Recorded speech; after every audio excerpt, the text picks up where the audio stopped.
Movie के beginning में हमें केलर डोवर से इंट्रोड्यूस कराया जाता है, जो अपने बेटे राल्फ को किसी डियर का शिकार करना सिखा रहा होता है।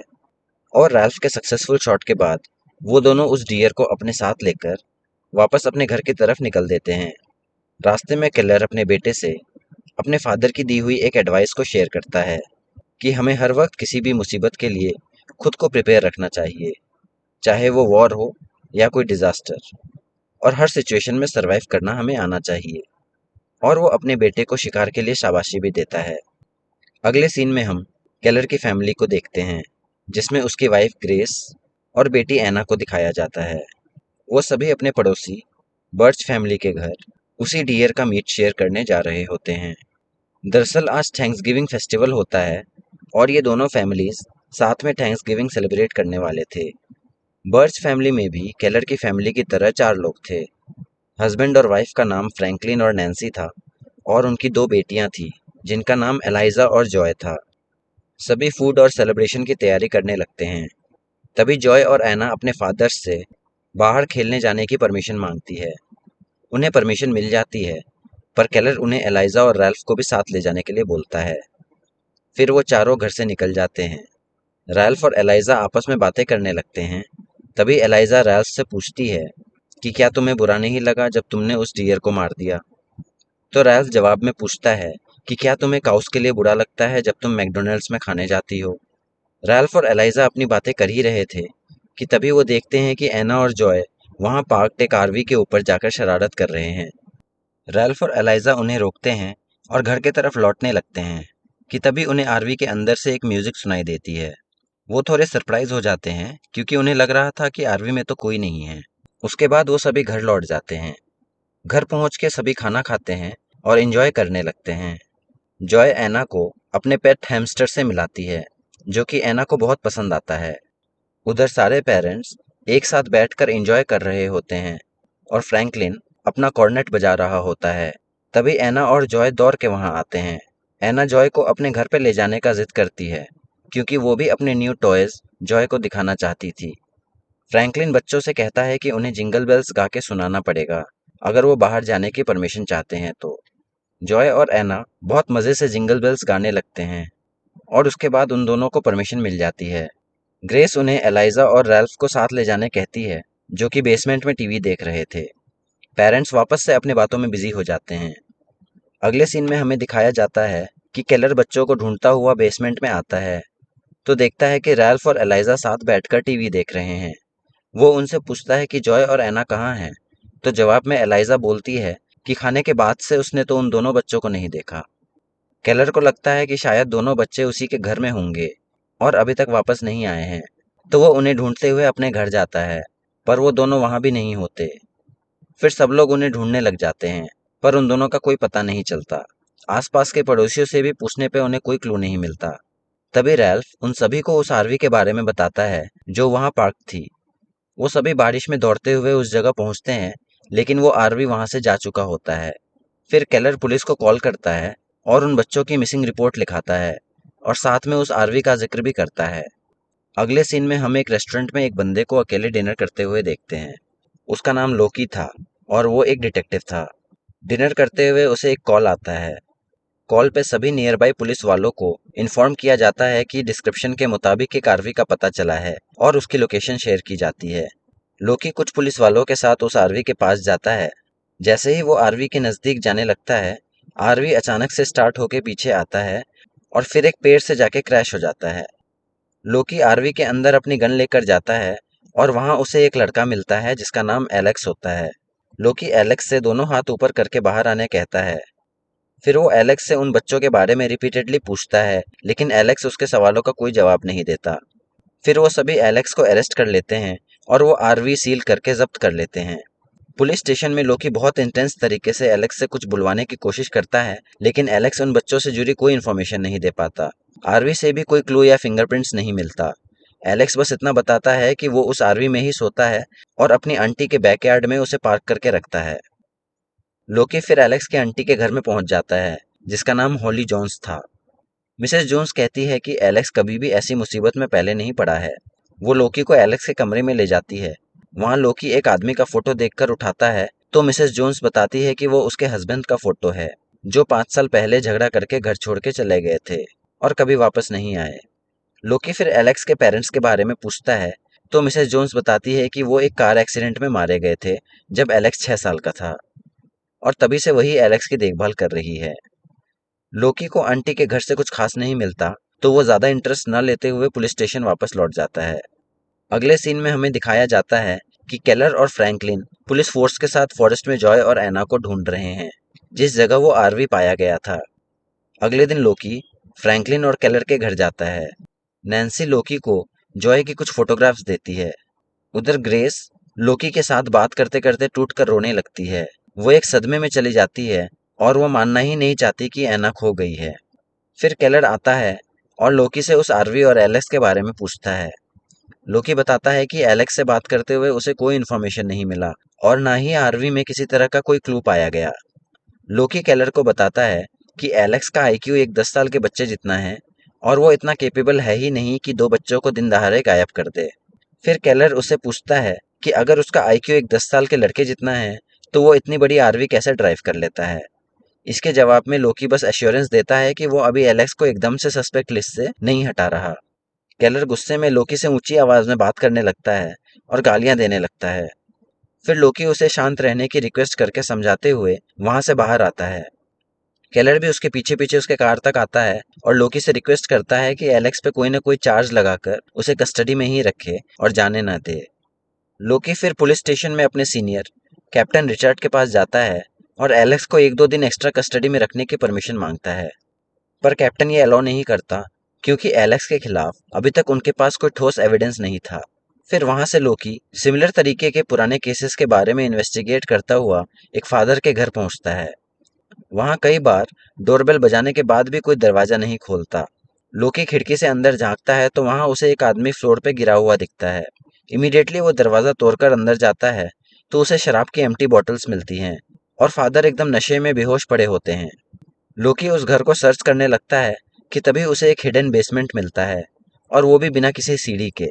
उसे ये अजीब लगता है और वो नीचे कूदकर चेक करता है। बेसमेंट में लोकी को जो मिलता है वो उसे देखकर शॉक्ड रह जाता है। वहां एक चेयर गिरा हुआ था जिससे एक आदमी की डेड बॉडी बंधी हुई थी, और वो डेड बॉडी काफी पुरानी हो चुकी थी और बहुत बुरे कंडीशन में थी। लोकी फिर उस फादर को वहां पकड़ के लाता है और उन्हें मारते हुए सवाल करता है कि बेसमेंट में किसकी डेड बॉडी है। फादर जवाब में कहते हैं कि वो उसका नाम नहीं जानते। वो आदमी कन्फेशन के लिए चर्च आया था और उसने फादर को बताया था कि वो अब तक 16 बच्चों को मार चुका है, और ये बात वो बहुत प्राउड तरीके से और खुश होकर बोल रहा था। उसने ये भी बताया था कि अभी वो और भी बहुत से बच्चों को मारेगा। ये सब सुनने के बाद फादर ने किसी बहाने से उस आदमी को बेसमेंट में बुलाया और उसे वहीं पे चेयर से बांधकर हमेशा के लिए लॉक कर दिया। फिर सीन चेंज होता है उसी फॉरेस्ट में जहाँ केलर, राल्फ और फ्रैंकलिन अपनी सर्च टीम्स के साथ बच्चों को ढूंढने में लगे थे। तभी केलर को ग्रेस का एक कॉल आता है और ग्रेस उसे बताती है कि एलेक्स को पुलिस छोड़ रही है। ये सुनते ही केलर उसी वक्त पुलिस स्टेशन जाता है और एलेक्स को पकड़ने की कोशिश करता है। वो एलेक्स को पकड़ लेता है कि तभी एलेक्स उसे बहुत अजीब चीज बोलता है। एलेक्स कहता है कि वो दोनों बच्चे बिल्कुल नहीं रोए थे जब तक वो उनके साथ था। ये सुनकर केलर बिल्कुल रेज में आ जाता है और अनकंट्रोलेबल हो जाता है।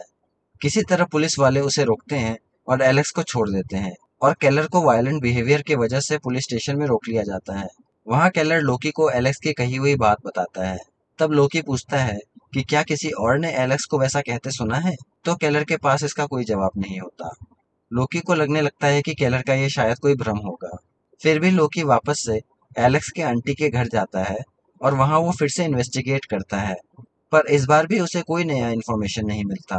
लोकी फिर केलर को कॉल करके बताता है कि एलेक्स के ऊपर अब वो टाइम वेस्ट नहीं करेगा क्योंकि एलेक्स से कोई भी क्लू नहीं मिल रहा है।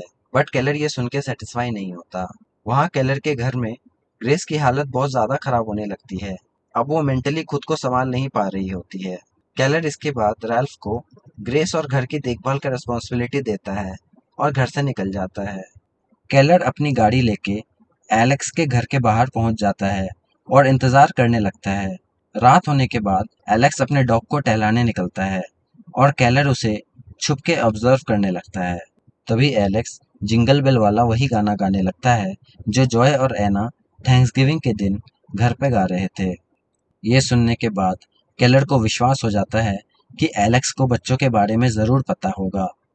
केलर अपनी पिस्टल लेके एलेक्स के पीछे जाता है और नेक्स्ट सीन में हम देखते हैं कि केलर फ्रैंकलिन को लेकर अपने पुराने घर आता है। ये घर केलर के डैड छोड़कर गए थे और केलर ने उसे रेनोवेशन के लिए छोड़कर रखा था। घर में पहुंचकर फ्रैंकलिन देखता है कि केलर ने एलेक्स को बांध कर रखा है। ये देखकर वो बहुत घबरा जाता है और वापस जाने लगता है, बट केलर उसे बच्चों की बात कहकर रोक लेता है। वो फ्रैंकलिन से कहता है कि जब तक एलेक्स कुछ नहीं बताएगा तब तक वो उसे टॉर्चर करेगा। फिर सीन चेंज होता है और हम देखते हैं कि लोकी ऑनलाइन किसी लड़के के पुराने मिसिंग केस के बारे में पढ़ रहा होता है। आर्टिकल में लिखा था कि बैरी मिलैंड नाम का एक 7 साल का लड़का गायब हो गया और उसका आज तक कोई पता नहीं चला। लोकी सोचता है कि शायद जॉय और एना का बैरी के किडनैपिंग के साथ कोई लिंक हो सकता है। उसके बाद लोकी बैरी के घर जाता है। घर में बैरी की मॉम टीवी पे बैरी की बचपन की वीडियोस देख रही थी। उसका कहना था कि बैरी को जिसने भी किडनैप किया था, उसी ने जॉय और एना का भी किडनैप किया है, क्योंकि जैसे बैरी अचानक गायब हुआ था, वैसे ही जॉय और एना भी गायब हुए हैं। बैरी के टाइम भी एक आरवी घर के बाहर खड़ी थी और जॉय और एना के केस में भी वैसा ही हुआ था। उसके बाद हम देखते हैं कि पुलिस स्टेशन में लोकी इस फादर से कुछ सवाल पूछता है। फादर कहते हैं कि जिस आदमी की डेड बॉडी उनके घर से मिली थी, उस आदमी का बच्चों को किडनैप करके मारने के पीछे एक मकसद था। वो आदमी गॉड के खिलाफ जंग का ऐलान करना चाहता था और ज्यादा से ज्यादा लोगों का गॉड पर से विश्वास तोड़ना चाहता था। ये बात सुन के लोकी मुस्कुराता है, क्योंकि उसे इन सब बातों पर विश्वास नहीं था। फिर फादर बताते हैं कि वो आदमी दिन दहाड़े किडनैपिंग करता था और उसकी एक फैमिली भी है। अगले सीन में हम देखते हैं कि केलर एलेक्स को बहुत मार रहा होता है, बट एलेक्स फिर भी कुछ नहीं बोल रहा होता। केलर एलेक्स से बहुत ज़्यादा वायलेंटली पेश आता है और उसे डराकर उसका मुंह खुलवाने की पूरी कोशिश करता है, लेकिन इस सब से कोई फर्क नहीं पड़ता। एलेक्स दर्द से रोने लगता है। फिर फ्रैंकलिन वहां से चला जाता है और हम देखते हैं कि शहर के लोग एना और जॉय के लिए कैंडल लेके एक जगह जमा हुए हैं। डिटेक्टिव लोकी भी वहां था। उसी भीड़ में उसे एक आदमी पे शक होता है और वो उसे फॉलो करने लगता है। वो आदमी भी सामने चलते चलते भागने लगता है। लोकी फिर उसके पीछे भागता है, पर वो आदमी बच के निकल जाता है। दूसरे दिन लोकी पुलिस स्टेशन में एलेक्स के डॉग का कॉलर लेके आता है। वो डॉग रास्ते में गाड़ी के नीचे आ गया था और एलेक्स का कोई पता नहीं था। लोकी ये सारी बातें कैप्टन रिचर्ड को बताता है और उन दोनों में काफी बहस होती है, क्योंकि कैप्टन रिचर्ड ने ही एलेक्स को छोड़ने का ऑर्डर दिया था। उधर फ्रैंकलिन एलेक्स को इतना टॉर्चर होते हुए देखकर सहम जाता है और वो अपने घर पहुंच के टूट पड़ता है। वो नैन्सी को एलेक्स के बारे में सब कुछ बता देता है। नैन्सी और फ्रैंकलिन फिर केलर के घर जाते हैं और उसके बाद वो तीनों उस पुराने घर में जाते हैं जहां केलर ने एलेक्स को रखा था। वहां पहुंच के नैन्सी देखती है कि एलेक्स का बहुत बुरा हाल है और वो ऑलमोस्ट मरने के कगार पे है। नैन्सी फिर एलेक्स से जॉय और एना के बारे में पूछती है और उनकी तस्वीर दिखाती है। नैन्सी एलेक्स का ट्रस्ट जीतने के लिए उसके बंधे हुए हाथ खोल देती है, लेकिन तभी एलेक्स नैन्सी को धक्का मार के विंडो के ग्लास से उन पे अटैक करता है, लेकिन केलर और फ्रैंकलिन उसको पकड़ लेते हैं। इसके बाद केलर एलेक्स के लिए एक लकड़ी का केज बनाता है और उसमें एलेक्स को लॉक कर देता है और वो बोलता है कि अब अगर इसे और मारेंगे तो ये मर जाएगा, इसलिए मैंने इस केज में 2 वाटर टैप्स जोड़ दिया है, जिसमें से एक से एकदम खौलता हुआ गर्म पानी और दूसरे से एकदम फ्रीजिंग पानी आएगा, और अब से हम इसी से इसको टॉर्चर करेंगे जब तक कि वो बच्चों की लोकेशन ना बताए। फ्रैंकलिन ये सुनने के बाद बहुत घबरा जाता है और रोने लगता है। वो केलर से कहता है कि मैं भी अपनी बेटी की बहुत केयर करता हूँ, लेकिन ये तरीका गलत है। हमें एलेक्स को अब छोड़ देना चाहिए। केलर उसे कहता है कि तुम अगर इसे जाने देना चाहते हो तो मैं तुम्हें नहीं रोकूंगा, और वो फ्रैंकलिन के हाथ में एक हथौड़ा पकड़ा देता है जिससे वो केज को तोड़ सके। फ्रैंकलिन केज तोड़ने ही वाला होता है कि नैन्सी उसे रोक लेती है और वहां से चलने बोलती है। कार में बैठने के बाद वो फ्रैंकलिन से कहती है कि अब से केलर जैसा कर रहा है उसे करने दो, ना हमें उसे रोकना है और ना उसका साथ देना है। हमें इस बारे में कुछ नहीं पता। अगले सीन में हम देखते हैं कि एक आदमी फ्रैंकलिन के घर में घुसता है। उस टाइम एलाइजा बाथरूम में थी, लेकिन फ्रैंकलिन और नैन्सी के घर में एंटर करने से पहले ही वो आदमी वहां से निकल जाता है। सेम आदमी फिर केलर के घर जाता है। ग्रेस को उसकी आवाज आती है, तो वो उठ के चेक करती है जैसे ही वो एना के रूम में पहुंचती है तो वो देखती है कि विंडो खुला हुआ है, जबकि वो विंडो हमेशा बंद रहता था। उसके बाद वो ये बात डिटेक्टिव लोकी को बताती है। फिर लोकी केलर के घर आता है और चेक करते हुए बेसमेंट में जाता है और वहां देखता है कि एक लाई का पैकेट खुला हुआ है और आधा यूज्ड अप है। लोकी को अजीब लगता है कि इतना सारा लाई कोई क्यों इस्तेमाल करेगा। वो ग्रेस से पूछता है कि केलर कहाँ है, तो वो बताती है कि वो तो सर्च पार्टी के साथ एना को ढूंढने निकला है और रिसेंटली हर रात वो बाहर ही रहता है। लोकी को केलर पे शक होता है क्योंकि रात को तो अब कोई सर्च पार्टी उन बच्चों को नहीं ढूंढ रही होती, और वो सोचने लगता है कि केलर अपनी वाइफ से झूठ बोलकर आखिर जाता कहाँ है। अगले दिन वो केलर की कार का पीछा करता है, लेकिन केलर को पता चल जाता है कि उसे डिटेक्टिव फॉलो कर रहा है और वो बहाने से एक वाइन शॉप में घुस जाता है ताकि लोकी को लगे कि वो शराब खरीदने गया है। फिर वो लोकी के कार के पास आता है और उससे पूछता है कि तुम मेरा पीछा करने में अपना वक्त क्यों वेस्ट कर रहे हो, जाके किडनैपर्स को पकड़ो। तब लोकी उसे कार में बैठने बोलता है और उससे घर से बाहर रहने की वजह पूछता है। केलर उसे कहता है कि मुझे नींद नहीं आती और मुझे अपनी वाइफ की हालत नहीं देखी जाती, इसलिए मैं इधर उधर भटकता रहता हूँ, और 9 साल बाद मैंने वापस ड्रिंक करना शुरू कर दिया है। लाई के बारे में पूछने पे वो बताता है कि वो लाई उसने अपने पेट डॉग को पिछले साल दफनाने में यूज किया था। लोकी फिर केलर से पूछता है कि लास्ट सैटरडे जब एलेक्स गायब हुआ तब वो कहाँ था, जिसके जवाब में केलर इसका ब्लेम लोकी और पुलिस पे ही डालता है कि तुमने कहा था पुलिस उस पे नजर रखेगी, लेकिन अब वो भाग गया है और शायद शहर भी छोड़ चुका है। अगले दिन केलर अपने पुराने घर में वापस जाता है और एलेक्स के ऊपर खोलते हुए पानी वाला शावर ऑन कर देता है, जिससे एलेक्स बहुत चीखता है। इसके बाद एलेक्स उस केज के होल में से एक बहुत शॉकिंग बात बोलता है कि वो एक्चुअल में एलेक्स नहीं है। वो किसी आदमी का वेट कर रहा था, बट वो आदमी नहीं आया। ये बात वो बार बार रिपीट करता है। केलर को ये सब समझ नहीं आता और वो एलेक्स को फालतू की बातें करने से मना करता है और उसे फिर से हॉट शावर देने ही वाला होता है, लेकिन तभी अचानक वो टूट कर नीचे बैठ जाता है और रोने लगता है और भगवान से इस पाप की माफी मांगता है। इसके बाद हम देखते हैं कि लोकी केलर का पीछा करता हुआ उसके पुराने घर पहुंच जाता है। केलर उसे विंडो से देख लेता है और बहुत डर जाता है कि कहीं लोकी को एलेक्स का पता न चल जाए। लोकी उस घर में विंडो तोड़कर घुस जाता है और घर को सर्च करने लगता है कि तभी उसे केलर फ्लोर पे लेटा हुआ मिलता है।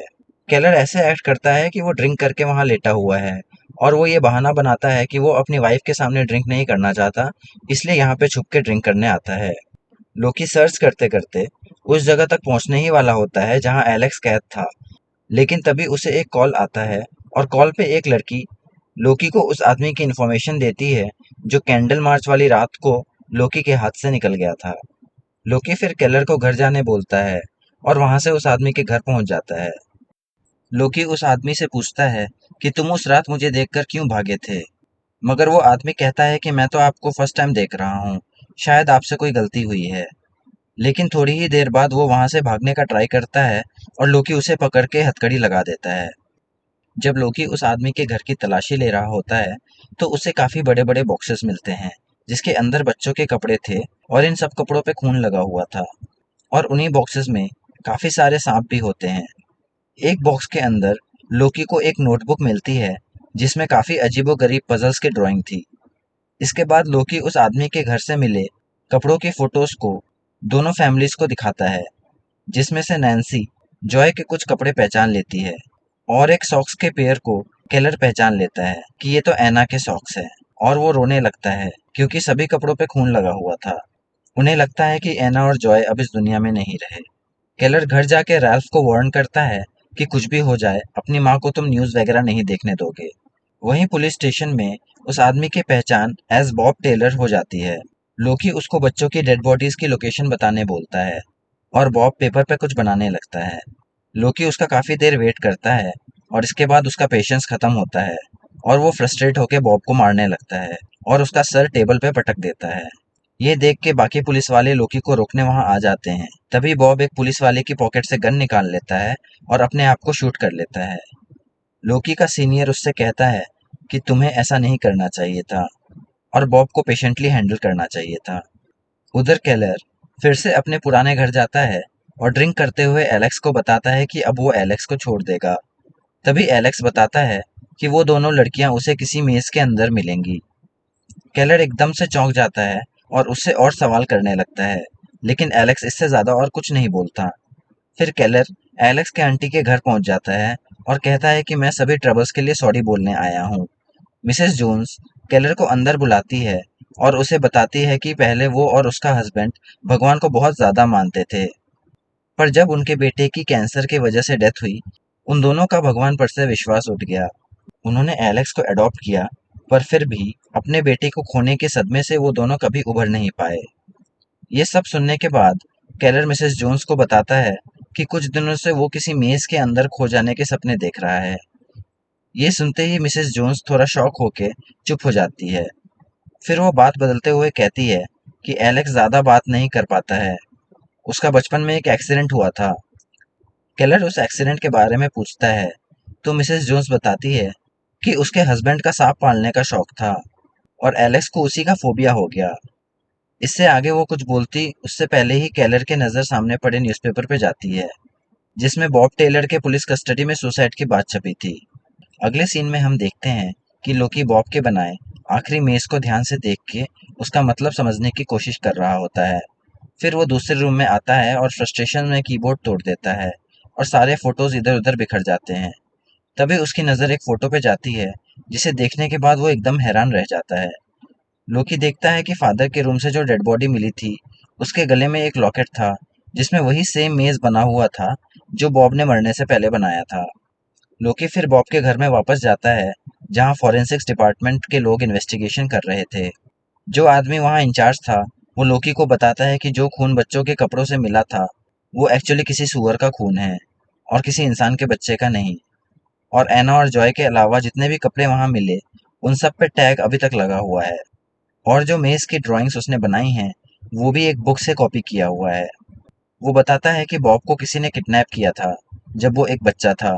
जिसने भी उसे किडनैप किया था, वो बॉब को किसी तरह का ड्रग देता था, जिसकी वजह से वो भूल गया कि किसने उसे किडनैप किया था। फिर लोकी उस आदमी को बॉब का बनाया मेज दिखाता है और उस डेड बॉडी की फोटो भी दिखाता है और कहता है कि इन दोनों में जरूर कोई कनेक्शन है। उसे शक होता है कि बॉबी वो आदमी था जो केलर और फ्रैंकलिन के घर चुपके से दाखिल हुआ था और शायद वो कपड़े उसने उन्हीं के घर से चुराए होंगे।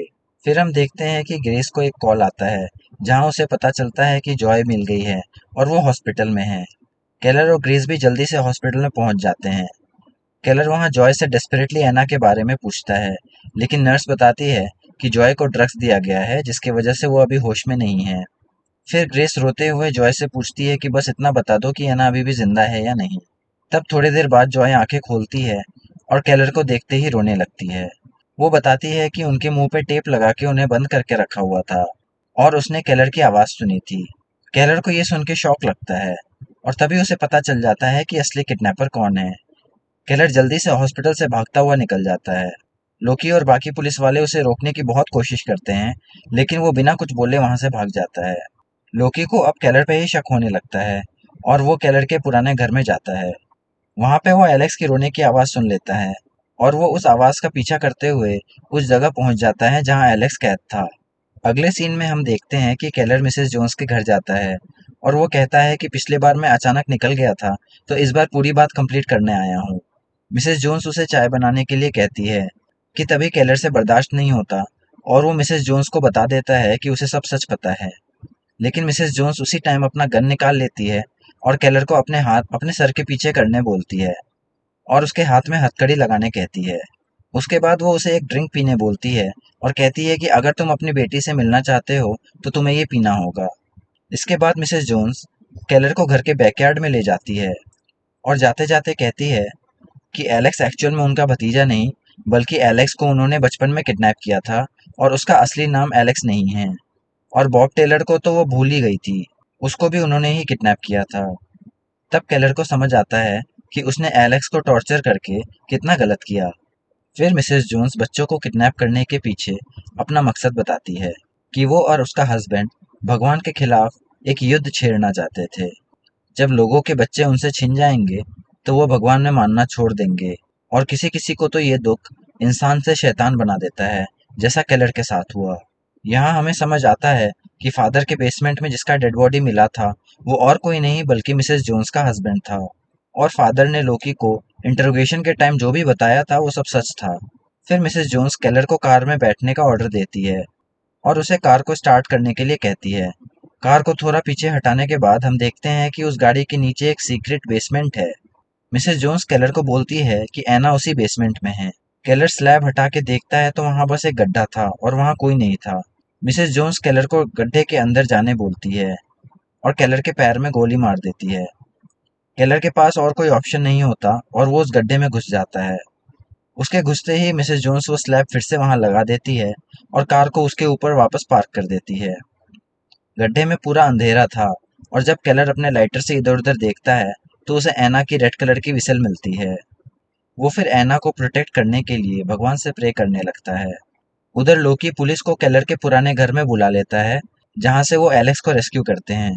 लोकी फिर ये इन्फॉर्मेशन देने मिसेस जोन्स के घर जाता है बट मिसेस जोन्स दरवाज़ा नहीं खोलती तो लोकी खुद ही अंदर घुस जाता है और उसकी नज़र फिर उसके हस्बैंड के फोटो पे पड़ती है। लोकी उस फोटो को देखने लगता है और तभी वो गले में वही लॉकेट नोटिस करके शॉक्ड रह जाता है और उसे सब कुछ समझ आ जाता है। वो फिर अलर्ट होके अपनी गन निकाल लेता है और घर में मिसेस जोन्स को ढूंढने लगता है। मिसेस जोन्स दूसरे रूम में एना को ड्रग्स दे रही होती है कि तभी लोकी उसे देख लेता है और इस तरफ घूमने के लिए कहता है। मिसेस जोन्स मुड़ते ही लोकी पे शूट कर देती है और लोकी भी शूट करता है। मिसेस जोन्स उसी स्पॉट पे मर जाती है और लोकी को फेस पे इंजरी हो जाती है। लोकी उसी हालत में किसी तरह एना को लेके हॉस्पिटल पहुंचता है और एना बच जाती है। फिर हम देखते हैं कि अगले दिन एना और ग्रेस लोकी को थैंक यू बोलने आते हैं। ग्रेस लोकी से कहती है कि केलर का अभी तक कोई पता नहीं चला और लोकी एलेक्स के बारे में न्यूज़पेपर में पढ़ता है कि एलेक्स को 26 सालों बाद अपनी असली फैमिली मिल गई है। अगले सीन में हम देखते हैं कि लोकी मिसेस जोन्स के बैकयार्ड में है जहां फॉरेंसिक्स वाले अपना फाइनल इन्वेस्टिगेशन कर रहे होते हैं। जब वो सभी वहां से चले जाते हैं तो लोकी को किसी विसल की आवाज आती है और मूवी इसी सीन पे खत्म हो जाती है। अगर आपको इस मूवी की कहानी अच्छी लगी तो सब्सक्राइब करना ना भूलें और अपना फीडबैक या सजेशन कमेंट बॉक्स में ज़रूर लिखें। धन्यवाद।